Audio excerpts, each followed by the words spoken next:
Agora sim, a gente está conectado com o Jamil Chad, que já entrou mais cedo na nossa programação para falar sobre esse assunto. Jamil, bom dia novamente. A gente continua repercutindo esse ataque dos Estados Unidos, Israel ao Irã.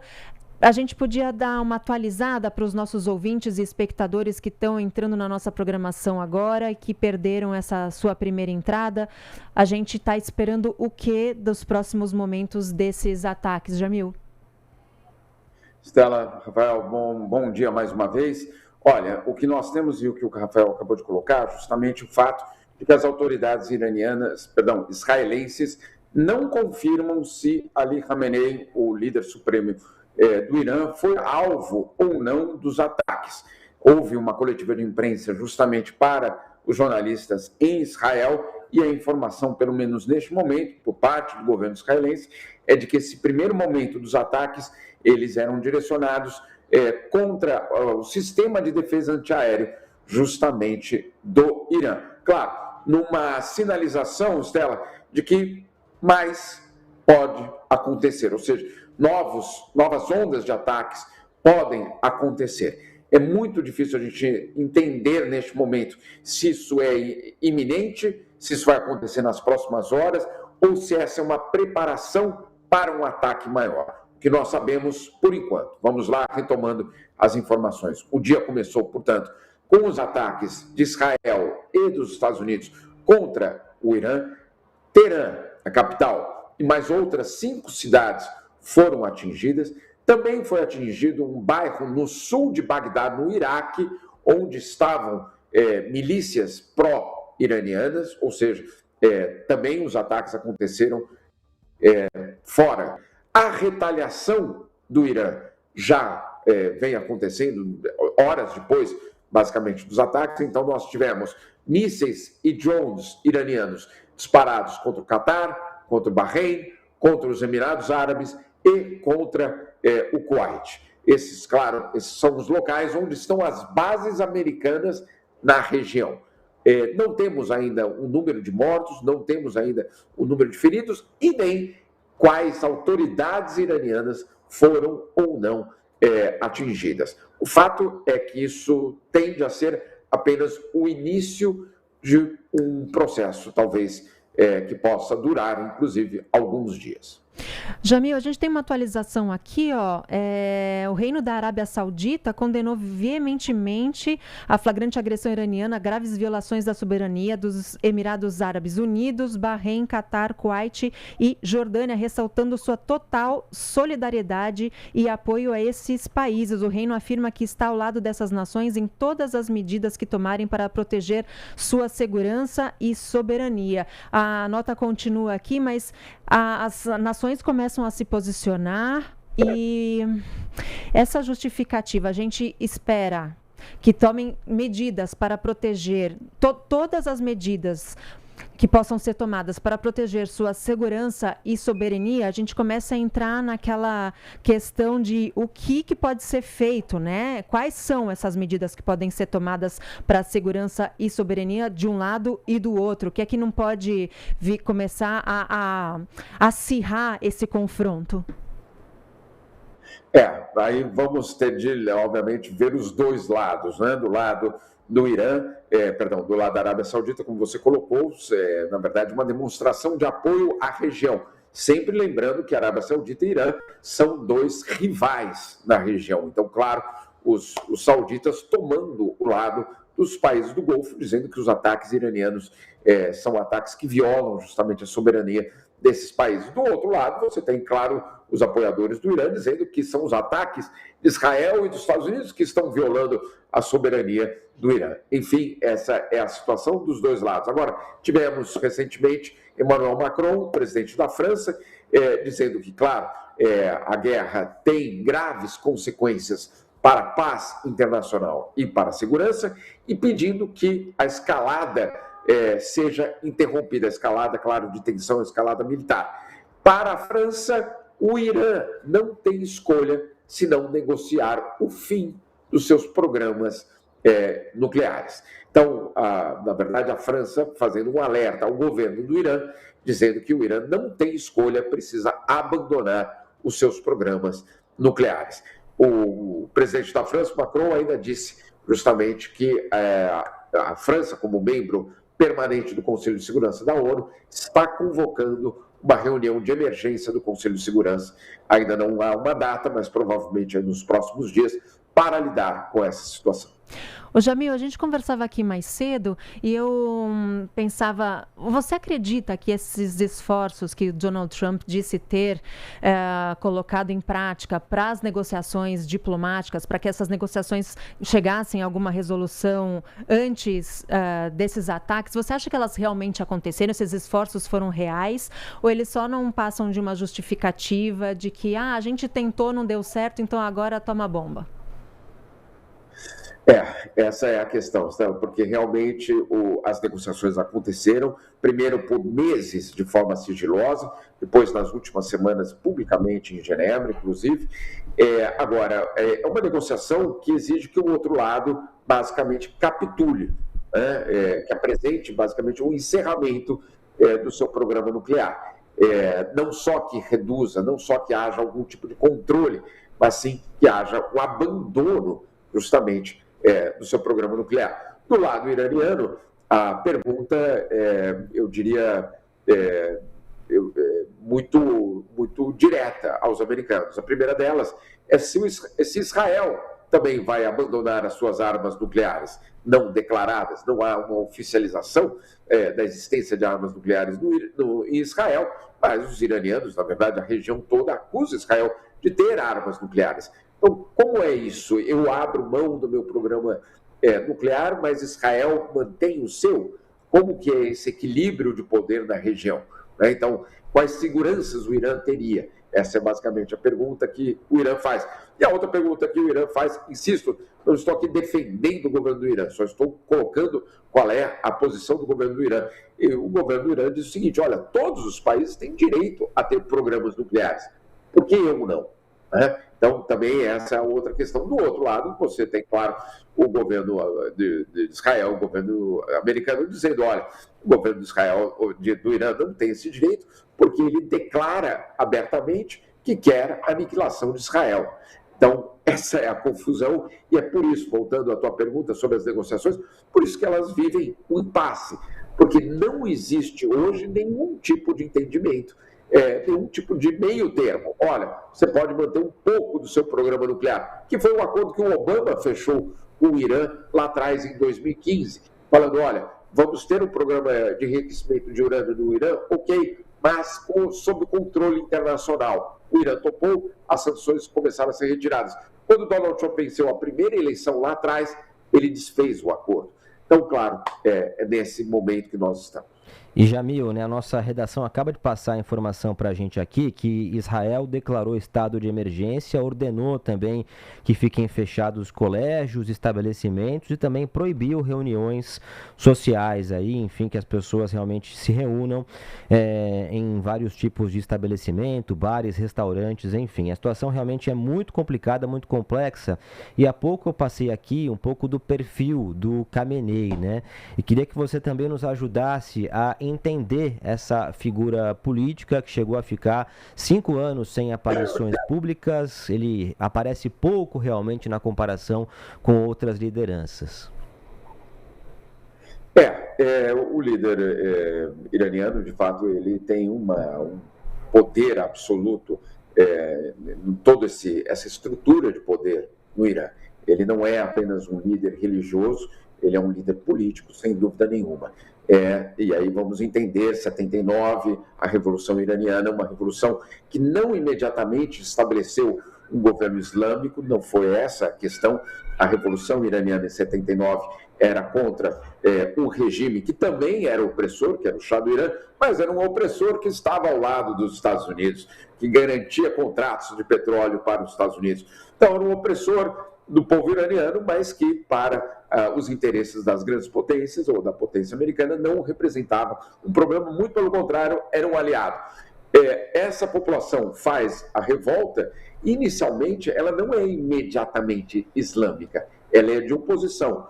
E o que tem nos meses seguintes, a partir de 79, é uma disputa interna entre os opositores por quem vai liderar. E aí o que nós tivemos foi justamente o governo iraniano, perdão, o regime mais duro, e aí sim, com um componente religioso muito claro, aniquilando as esquerdas iranianas, os sindicatos, os partidos comunistas, os grupos de esquerda no Irã foram basicamente silenciados pela ala mais dura religiosa. É neste contexto que o Irã, então, monta, a partir de 79, 1980, uma estrutura de poder que perdura até hoje.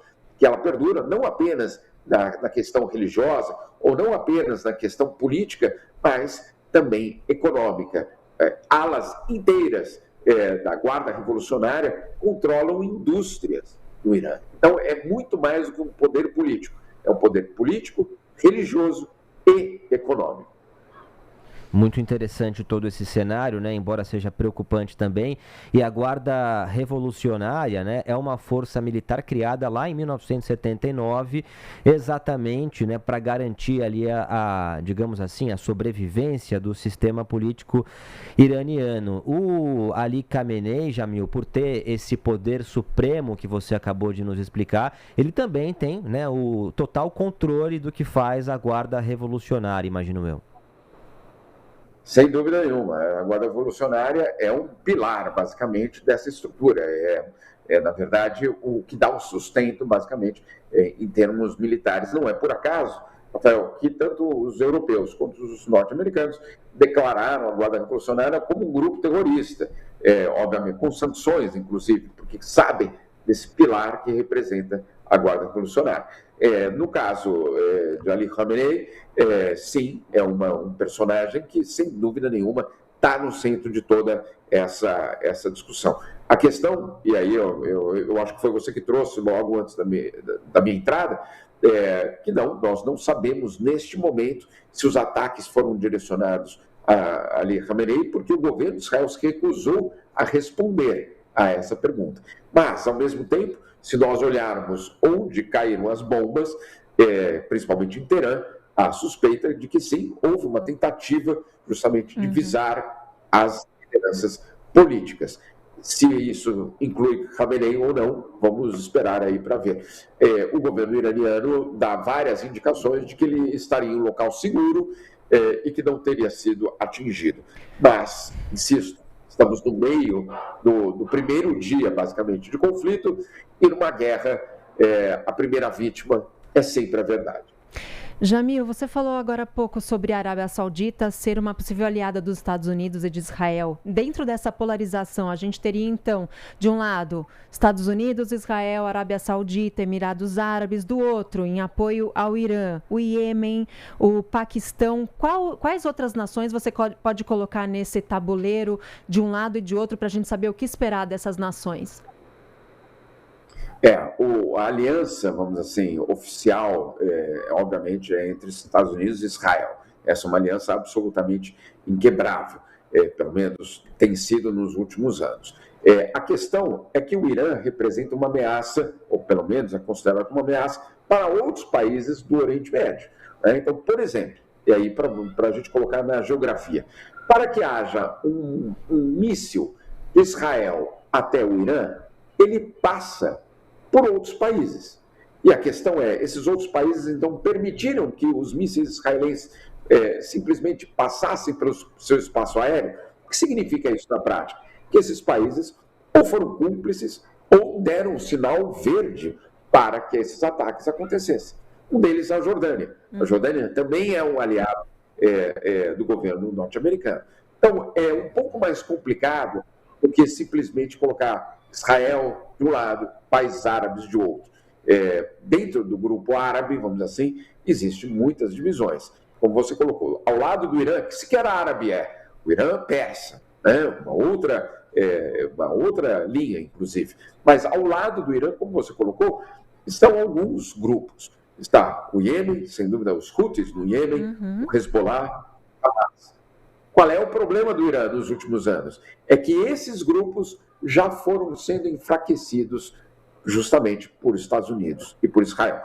Qual foi a estratégia do Irã? Eu vou criar minha base de apoio fora do Irã, o Hezbollah no Líbano, o Hamas em Gaza, os Houthis no Iêmen e assim por diante. E o que é que nós vimos? O desmonte do Hezbollah, os ataques contra Gaza e, claro, contra os Houthis. Então, o Irã ficou desprotegido do seu colchão, vamos dizer assim, de proteção fora do território iraniano. É essa a configuração que nós estamos vendo. Então, atacar o Irã hoje é muito mais, entre aspas, fácil do que era há 1 ou 2 anos. Se você, há 1 ano ou há 2 anos, atacasse o Irã, você teria imediatamente o Hamas atacando Israel de Gaza. Hoje você não tem mais isso. Então, é nesse contexto que esses ataques também estão acontecendo. E Jamil, né, a gente falou bastante aqui e explicou, né, que as Forças Armadas de Israel afirmaram ter atingido altas autoridades iranianas, mas não confirmam se o Ali Khamenei está entre os alvos. E, por outro lado, muitas informações dão conta que o Ali Khamenei está em local seguro. A gente está aqui atento às informações. Mais cedo, você trouxe para a gente uma análise muito interessante sobre o perigo do chamado vácuo político, né? E nesse cenário de imprevisibilidade que a gente está observando, tanto no contexto entre os países, mas também há essa imprevisibilidade especificamente na análise sobre o Irã, né? E um possível vácuo político, enfim, as tensões que já começam a preocupar bastante já nesse momento, né? Sem dúvida nenhuma. E aí eu posso até te contar uma pessoa que eu conheço, que mora em Teherã, um iraniano, um intelectual, não podemos dizer que ele é pró-americano ou muito menos pró-governo. Ele justamente me contava da complexidade que hoje ser iraniano.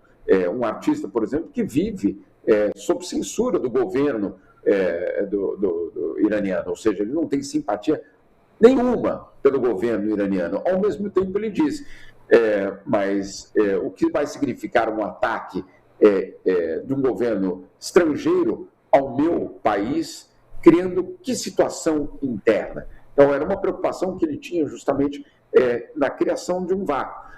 A gente viu aí, por exemplo, nas últimas semanas, o filho do Shah do Irã falar em voltar como o novo líder iraniano, etc. E eu perguntei, né, vocês devem ter visto, inclusive, esse personagem que mora, na verdade, nos Estados Unidos, a família, basicamente, deixou o Irã lá em 79, ele se mudou para vários lugares, passou pela Suíça, morou em Londres, hoje mora nos Estados Unidos, e eu perguntava para esse iraniano, bom, e os herdeiros do Shah? E aí a resposta dele era muito categórica, Rafael, dizia o seguinte, não, calma aí, nós temos os nossos líderes opositores aqui. Por que nós precisamos importar uma pessoa que nunca mais, basicamente, morou no Irã? A quem serve essa instauração, basicamente, daquele governo com aquela pessoa?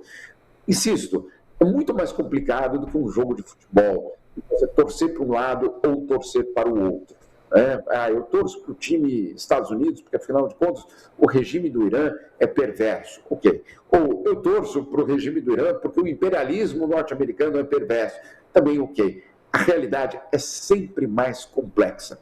A realidade, infelizmente, é mais complexa. Só que a complexidade a gente precisa enfrentar, explicar e, basicamente, como o nosso trabalho aqui de jornalista, é justamente expor a existência da complexidade. Não é torcer, a gente pode dizer, torcer sempre pelos direitos humanos, torcer sempre pela população local. Agora, já vimos na história, isso tem sido permanentemente ao longo da história, quando um governo estrangeiro instaura um outro governo em um outro país, raramente é para promover os direitos da população local. Jamil, uma última coisinha aqui, só para a gente encerrar esse papo com você. Eu acabei de receber aqui no nosso chat uma atualização, um post do Donald Trump na Casa Branca, uma fala dele, entre aspas, que Deus abençoe os bravos homens e mulheres das Forças Armadas dos Estados Unidos, que Deus abençoe os Estados Unidos da América. Ele está preparando a galera para ser enviada para lá, você acredita? Olha, se ele fizer isso, ele vai estar violando a principal, eu diria, linha de campanha eleitoral dele, né? que era o de não envolvimento em guerras no exterior. Ele conseguiu fazer isso na Venezuela. Não houve o envio de tropas americanas ao território venezuelano. Sim, nós tivemos todos aqueles barcos, aqueles aviões ancorados, basicamente aqueles barcos ancorados na costa da Venezuela, mas nós não tivemos uma invasão por terra. No caso do Irã, vamos lembrar, é um país de 70 milhões de habitantes, um país que é muito orgulhoso, uma história de milênios. Nós não estamos aqui falando simplesmente de um local que você pode simplesmente empurrar, cair e tomar, né? Nem o Iraque era assim. Lembra o que aconteceu com o George Bush? George Bush também foi lá e derrubou o Saddam Hussein. Ninguém aqui está defendendo o Saddam Hussein. Mas o que é que aconteceu no dia seguinte ao Saddam Hussein? Uma guerra civil que durou anos e matou milhares de pessoas. A questão é saber justamente de que forma isso está sendo coordenado para garantir, insisto, que o vácuo de poder não prevaleça. Mas eu insisto, e é um ponto importante, eu acho que dessa cobertura, de uma forma geral, não a nossa aqui, mas de uma forma geral, entender a complexidade das relações internacionais. Achar que existe os bons contra os maus, ou que os fins justificam os meios. Normalmente, quando a gente toma uma atitude como essa, a gente esquece das verdadeiras vítimas, que, claro, são as populações desses países. Não estou aqui nem defendendo o governo do Irã, nem dizendo que ter armas nucleares são algo justificado. O que eu estou insistindo é que nessas próximas horas, enquanto a gente for falando aqui de Irã, vamos sempre lembrar da complexidade dessa história. Tá joia. Jamil Chad, muitíssimo obrigada pelas suas informações, por toda essa análise muito, muito caprichada aqui na nossa cobertura da TMC desse conflito, e a gente volta a se falar ao longo do dia. Um bom sábado para você. Para todos nós. Bom sábado.